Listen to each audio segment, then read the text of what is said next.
I remember watching a TED Talk about 15 years ago given by Mike Rowe, the host of Dirty Jobs on the Discovery Channel. In it, Rowe recounts a startling discovery he had while working alongside a group of sheep herders.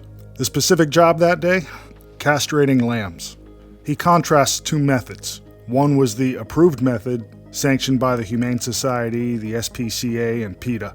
It involved rubber bands that slowly cut off the circulation, causing days of prolonged pain. The preferred method, used by experienced farmers, was far more visually jarring, but over in an instant, and left the animals walking comfortably moments later. Mike asked the vet why the official method was so much worse. The vet's answer? Because we're not trying to be right. We're trying to be safe from criticism.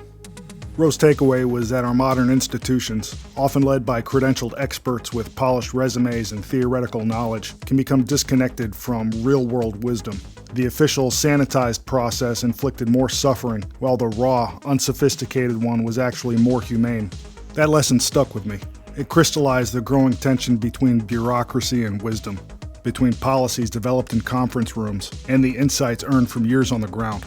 I often think about this dynamic when I reflect on law enforcement, the changes I've seen in police culture over the decades.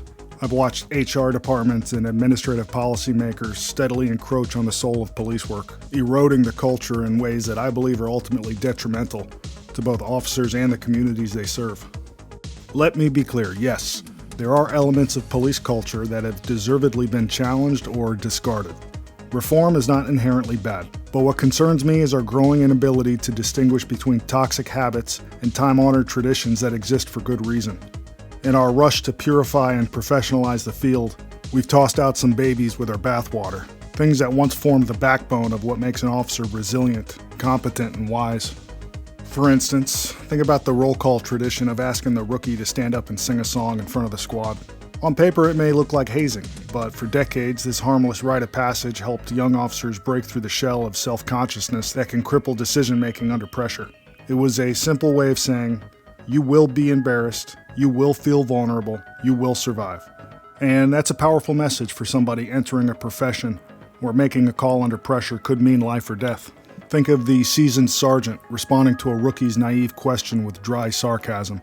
Today, this might be flagged as unprofessional or demeaning. But what if it's actually a tool, a method of teaching humility and self-awareness, a gentle reminder that not every thought needs to be spoken, and that reading the room is a crucial skill? Think of the classic prank where a rookie who left his car unlocked finds it missing, driven a block away by a senior officer. Then we make him call out a bolo over the radio for his stolen police car. To outsiders, that might look like bullying, but to those of us who've worn the badge, we know it serves as a memorable lesson. Secure your gear, take responsibility, and learn to laugh at yourself. It's better you learn that lesson from a group of cops rather than anyone else out on the street. Any wise cop can recognize that these are not acts of cruelty. They're pedagogical tools. They're embedded in the unique culture of policing for a reason. And this brings us to an idea known as Chestertons Fence. G.K. Chesterton warned that before tearing down a fence, one should ask why it was built in the first place. If you can't answer that, then you have no business removing it. Many well-meaning reformers in law enforcement today are swinging hammers without asking any questions. They see a tradition and tear it down, assuming it's archaic or offensive without understanding the function it served. Phronis is a term Aristotle used to describe practical wisdom. It's the type of wisdom that can't be taught in a classroom. It's acquired through experience, reflection, and the mentorship of elders. Modern police departments are heavy on procedure, case law, and diversity training, but they're increasingly light on cultivating phronesis. Yet, this is precisely what officers need in the field when theory collapses under the weight of reality. We're losing the historical mentorship structures that once passed this wisdom down. The sergeant who knew when to de-escalate with a joke, when to press and when to back off. The veteran who could read a suspect's body language before he even spoke. These were not skills found in a textbook. They were transmitted informally through culture, humor, ritual, and tough love. The behaviorist B.F. Skinner emphasized the power of immediate feedback and reinforcement in shaping behavior. The closer feedback is to the action, the more potent the learning. Bureaucratic policies that defer correction to performance reviews or disciplinary memos weeks later simply don't produce the same behavioral change as being playfully embarrassed in front of your peers after doing something stupid. Carl Jung spoke about the importance of initiation rituals in forming identity and integrating shadow aspects of the self, those parts we're ashamed or unaware of. Policing is a psychologically brutal job. Officers encounter violence, trauma, and moral complexity daily. The informal rituals of the job, yes, even the pranks and sarcasm, help form resilience and integrate those darker realities in a healthy way. Are there times when traditions go too far? Absolutely. No one's arguing that cruelty or abuse should be tolerated under the guise of tradition. But we have to learn to distinguish the essential from the expendable.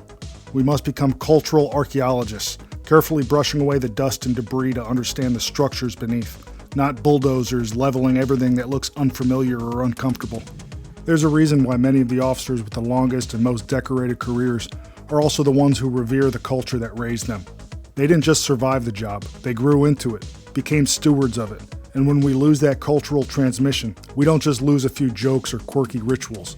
We lose wisdom, we lose cohesion, we lose the soul of the profession. If we want a better, more ethical, more effective police force, we shouldn't be trying to sterilize the culture. We should be doing the harder work of discerning its deeper logic, preserving what's wise, discarding what's harmful, and resisting the temptation to conflate tradition with toxicity. Not every fence needs to be torn down. Some were built to protect us from the wolves.